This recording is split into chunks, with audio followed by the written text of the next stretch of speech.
राधे कृष्ण आप सभी को। ओम नमो नारायण। देव देवी धाम चैनल में आप सभी का स्वागत है। मैं रूबी शर्मा आज आप सभी के सामने लेकर आई हूं महान काव्य ग्रंथ रचना जो कि श्री गोस्वामी तुलसीदास जी ने लिखी थी। उसके कुछ फैक्ट्स, कुछ तथ्य जिन्हें जानकर आपको भी बहुत कुछ पता लगेगा हमारी रामचरितमानस के बारे में और हमारे गोस्वामी जी के बारे में। ऐसा कहा जाता है कि संवत 1554 में गोस्वामी तुलसीदास जी का जन्म यूपी में हुआ और जन्म के समय वो रोए भी नहीं और जन्म से ही उनके मुख में 32 दांत थे। और ऐसा भी कहा जाता है कि जन्म के समय ही उनके मुख से एक शब्द निकला, जो शब्द था राम, और तभी से उनका नाम पड़ा राम बोला। जी हाँ, उनको तुलसीदास जी के नाम से भी जाना जाता है और उन्हें राम बोला के नाम से भी जाना जाता है। ऐसा भी कहा जाता है कि फिर उनको जैसे जैसे उनका जीवन आगे बढ़ता गया, उनका विवाह कर दिया गया। संवत 1584 में उनका विवाह रत्नावली जी के साथ हुआ और विवाह के पश्चात कुछ समय के पश्चात उन्हें पुत्र की प्राप्ति भी हुई। और कहा जाता है कि उनके पुत्र का निधन भी हो गया, उनका पुत्र मर गया था, जिस वजह से वो बहुत दुखी हो गए थे। और कुछ समय बाद उनकी पत्नी अपने मायके में रहने के लिए चली गई थी कुछ समय के लिए, और वे अपनी पत्नी से बहुत प्यार करते थे। तो जब उनकी पत्नी को मायके में बहुत ज्यादा समय हुआ तो वे उनसे मिलना चाहते थे, बहुत उनको मिलने की चाह हो रही थी अपनी पत्नी से। तो वे चुपके से एक रात अपनी पत्नी को मिलने के लिए अपने ससुराल पहुंचते हैं और वो ये सोचते हैं कि मेरी पत्नी बहुत ज्यादा खुश हो जाएंगी मुझे देखकर, क्योंकि हमें बहुत समय हुआ है मिले हुए। लेकिन होता क्या है, जैसे ही वो वहां पहुंचते हैं और अपनी पत्नी को बताते हैं कि भाई मैं तो ऐसे ऐसे नदी पार करके, नदी भी उफान पर थी फिर भी मैं पार करके तुमसे मिलने आया, तो उनकी पत्नी को बहुत बुरा लगता है और उनकी पत्नी कहती है कि अगर तुम जितना ध्यान मुझ पे लगाते हो उतना ध्यान तुमने भगवान पर लगाया होता तो तुम्हारा कल्याण हो जाता। और उनकी ये बातें सुनकर तुलसीदास जी का हृदय बहुत ज्यादा दुखी होता है और उस दुख को लेकर के वो अपने मन में एक प्रण ले लेते हैं कि मैं गृहस्थ जीवन को त्याग दूंगा। और वो गृहस्थ जीवन को त्याग देते हैं, अपनी पत्नी से विरक्त हो जाते हैं और उसके बाद साधु रूप धारण कर लेते हैं, साधु बन जाते हैं। साधु बनने के बाद वे गुरु से दीक्षा लेते हैं और कई वेदों और शास्त्रों का अध्ययन करते हैं। और उस अध्ययन करने के दौरान उन्हें लगता है कि मैं भी कुछ लिखूं, और जैसे ही वो लिखना शुरू करते हैं तो वो संस्कृत भाषा में कुछ रचना प्रारंभ करते हैं अपनी कि मैं कुछ लिखूं। लेकिन जैसे ही वो लिखते हैं रात को वो रचना गायब, जैसे ही सुबह वो लिखते हैं रात को वो रचना फिर से गायब। तो तकरीबन 7 दिनों तक ये सब कुछ चलता रहता है कि वो रचना लिखते हैं फिर गायब, वो रचना लिखते हैं शाम को, रात को फिर गायब, अगले सुबह वो मिलती ही नहीं है।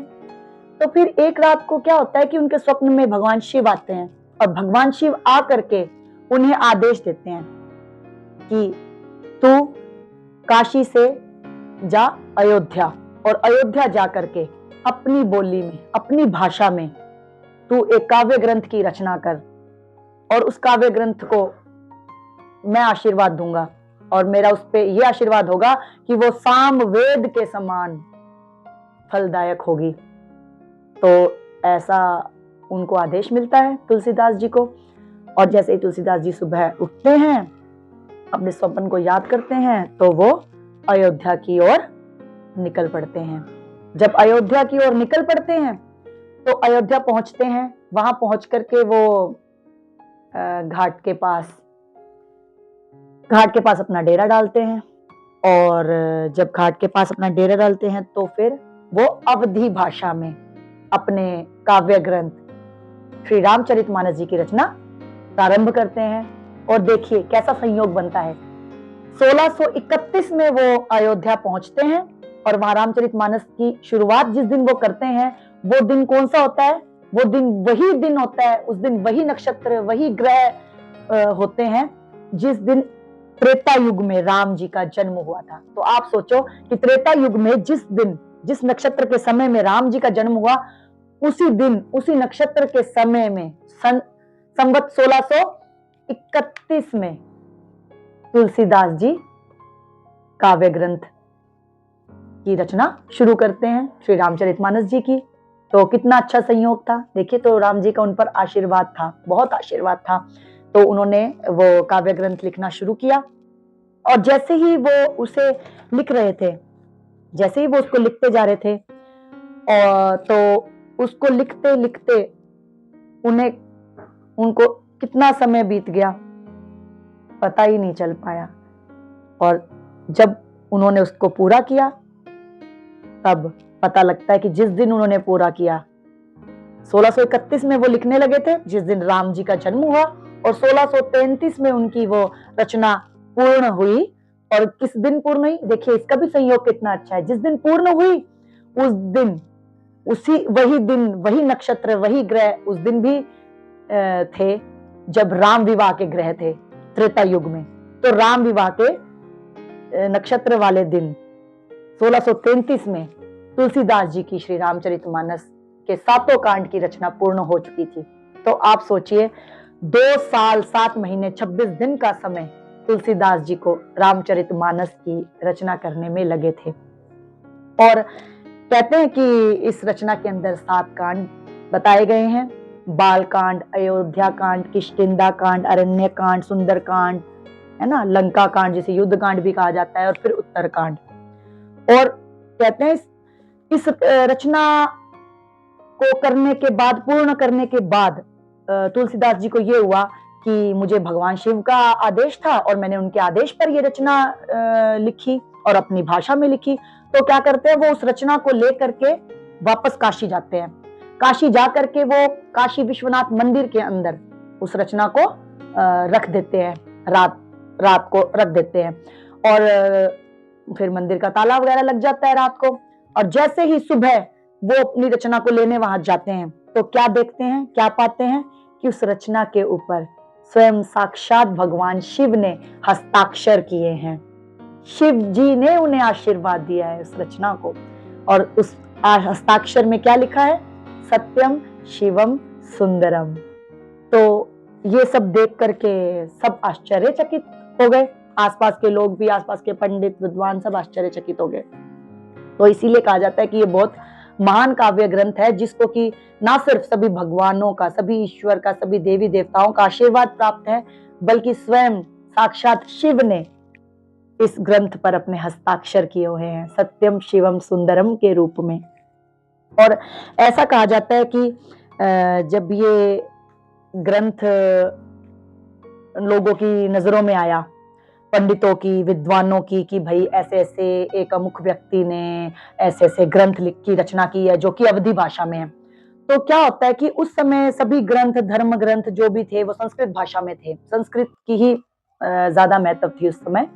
तो जब उन सब विद्वानों को, पंडितों को, आसपास के लोगों को पता लगा, तो वो सब तुलसीदास जी से जलन के मारे उन्हें कहने लगे कि नहीं, हम तो इस ग्रंथ को नहीं मानते हैं, तुमने तो इसको अवधी भाषा में लिखा है, संस्कृत भाषा में ही धर्म ग्रंथ होता है, आज तक तो यही चला आ रहा है, तो हम तो इसको मान्यता नहीं देते हैं। चलो ऐसा करते हैं, हम तुम्हारी एक परीक्षा लेते हैं।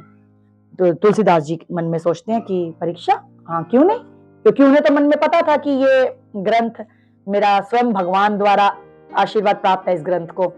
तो लेकिन फिर भी वो परीक्षा देने के लिए तैयार हो जाते हैं। तो विद्वान लोग, पंडित लोग उनकी क्या परीक्षा लेते हैं? वो कहते हैं कि हम तेरे ग्रंथ को काशी विश्वनाथ मंदिर के अंदर अन्य ग्रंथों के साथ, अन्य वेद शास्त्रों के साथ, पुराणों के साथ मंदिर के अंदर रखेंगे।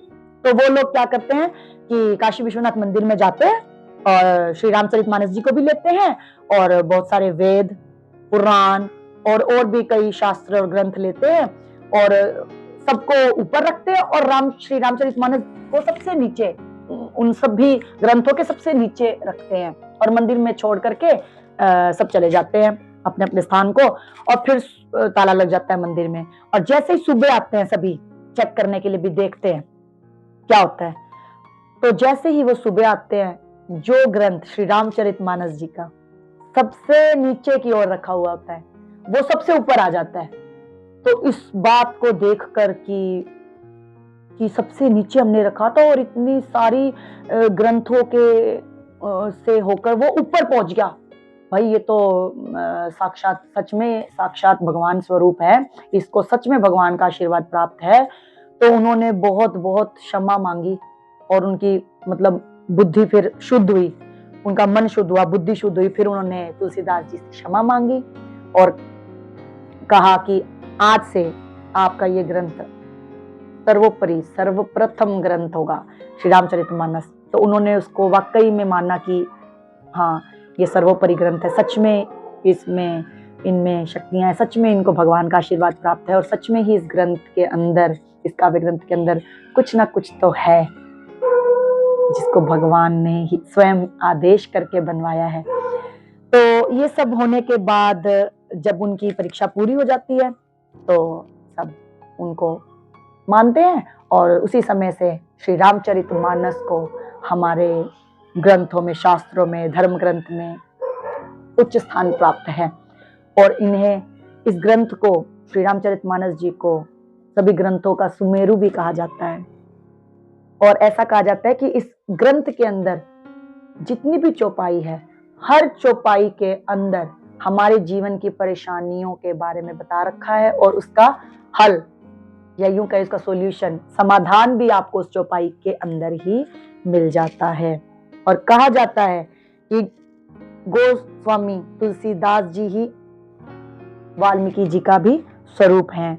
और ऐसा कहा जाता है कि तुलसीदास जी की सिर्फ इसी रचना को हस्ताक्षर प्राप्त नहीं है, एक तुलसीदास जी की आखिरी रचना थी विनय पत्रिका, जिस पर कि उन्हें स्वयं राम भगवान के हस्ताक्षर भी प्राप्त हुए थे।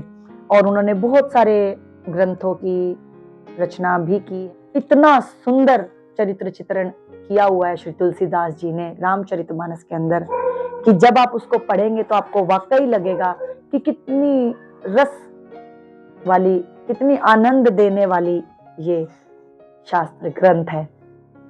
तो ग्रंथों में इसको बहुत उच्च स्थान प्राप्त है, जैसा कि आप सभी जानते हैं। और हर कथा में आप सभी जब सुनते हैं राम कथा, तो उस कथा के अंदर इस ग्रंथ से ही सब संपादित आपको सुनाया जाता है। तो आज के दिन के लिए सिर्फ इतना ही। आप सभी को मेरा राधे कृष्णा, ओम नमो नारायण। इसी तरह से और जानकारियों के लिए देखते रहिए देव देवी धाम चैनल को। धन्यवाद।